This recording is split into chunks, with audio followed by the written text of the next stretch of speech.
Shalom Bapak Ibu Saudara-saudari, apa kabar semuanya?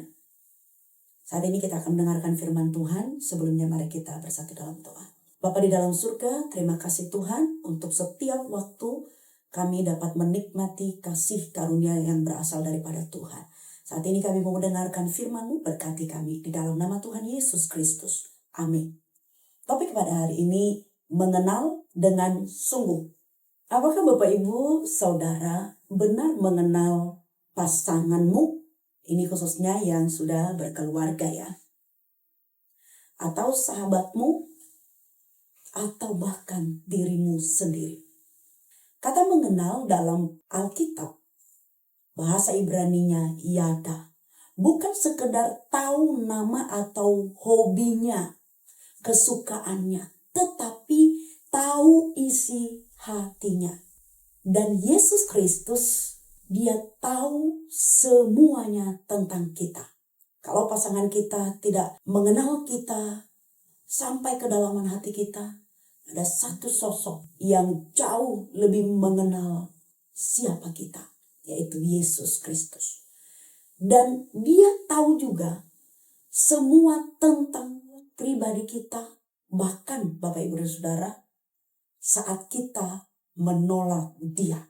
Mari kita lihat di dalam firman Tuhan, Lukas 22 ayat 63. Sebenarnya ini satu perikop, tapi saya baca di bagian 63. Dan orang-orang yang menahan Yesus mengolok-olokkan Dia dan memukulinya. Bapak Ibu dan Saudara, Yesus sedang dihina.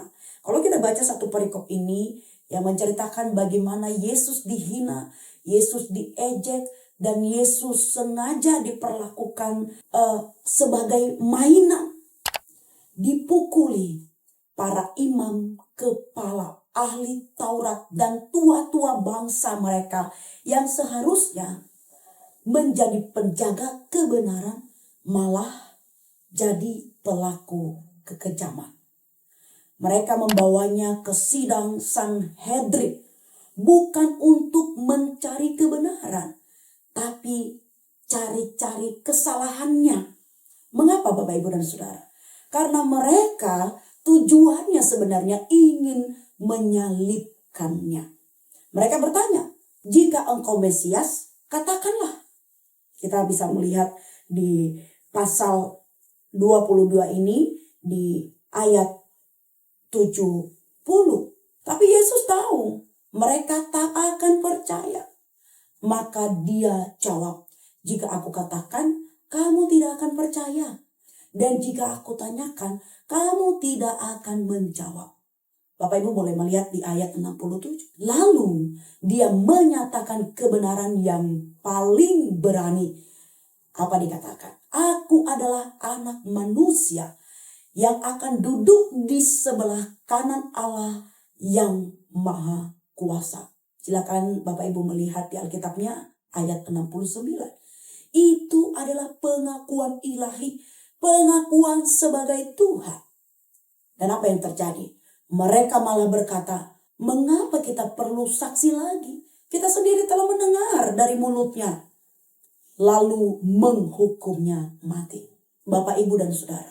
Mereka menolak Yesus karena harapan mereka salah. Mereka ingin Mesias politik, pahlawan perang yang mengusir Romawi. Tapi Yesus datang sebagai Mesias penyelamat.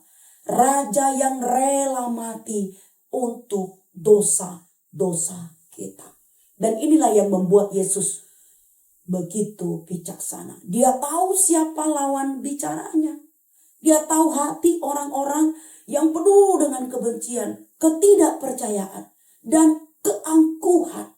Jadi Dia tidak membuang-buang waktu menjawab pertanyaan kosong. Tapi Dia tetap memberi kebenaran dengan tenang, dengan martabat, dengan kasih. Bapak, Ibu, dan Saudara, sekarang Dia juga tahu hati kita saat ini sedang mendengar firman-Nya. Dia tahu rencana kita, pikiran, rasa takut, kegalauan, kekecewaan, bahkan seluruh dosa-dosa kita. Dia tahu kita sering ragu, sering menolak, sering memilih jalan lain yang menurut pandangan kita manusia baik. Tapi dia tetap ada. Dia tetap sabar. Tetap menanti. Pertanyaan untuk kita hari ini. Apakah Yesus mengenal saya? Dan yang kedua, sudahkah kita sungguh-sungguh mengenal Yesus kita? Sudahkah kita percaya bahwa Dia adalah anak Allah yang mati untuk kita? Ketika kita dihina, ditolak, disalah mengerti. Bapak Ibu dan Saudara, perenungan penguatan bagi kita hari ini. Ingatlah Yesus lebih dulu mengalaminya. Dan reaksinya apa? Dia tetap tenang, tetap setia, dan tetap mengasihi. Mari kita belajar daripada Yesus Kristus. Tidak membalas hinaan dengan hinaan. Tidak menjawab kebodohan dengan kebodohan. Tapi menunjukkan kebenaran dengan kasih dan dengan penuh kesabaran. Kiranya Tuhan memberkati kita. Kita berdoa. Tuhan Yesus, terima kasih. Tolonglah pada kami untuk terus mau belajar seperti Engkau. Ajarlah kami untuk semakin dekat, semakin ingin mengenal Engkau lebih dalam lagi. Tuhan, kami mengucap syukur firman Tuhan hari ini. Di dalam nama Tuhan Yesus Kristus kami berdoa. Amin.